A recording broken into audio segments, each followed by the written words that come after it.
अस्सलामुअलैकुम, आप देख रहे हैं होराइजन न्यूज़ एचडी। खबर शामिल करते हैं। लाहौर से पंजाब कॉलेज की तालिबा के साथ जिनसी ज्यादती केस में नया मोड़। बच्ची के साथ मुंसलिक मन घड़त वीडियो का वाकया, डिफेंस ए में मुकदमा दर्ज। सोशल मीडिया पर तालिबा के साथ मुबैना जिनसी ज्यादती का निशाना की खबर वायरल हुई। FIR लाहौर वाक़या की तस्दीक के लिए मुख्तलिफ तलबा व तालिबात से दरियाफ्त किया गया मुकदमा मतन। मुतलका लड़की और उसके वालदैन ने इस वाक़े की मुकम्मल तरदीद की। बच्ची के वालदैन ने कहा, बेटी 2 अक्टूबर को घर में गिरी, गहरी चोट आई। 11 अक्टूबर तक इसका इलाज इत्तफाक और जनरल अस्पताल में किया गया। 15 दिन का बेड रेस्ट तजवीज़ किया गया।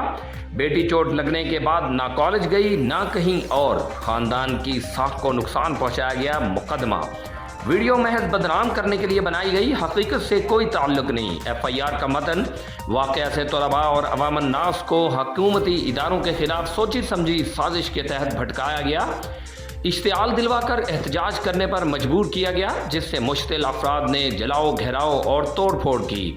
वाक़या से बड़े पैमाने पर माली नुकसान हुआ। मुकदमा पुलिस की मुद्दत में दर्ज। रिपोर्ट महबूब चौधरी, सरपरस्ते आला, होराइजन न्यूज़ HD, पाकिस्तान।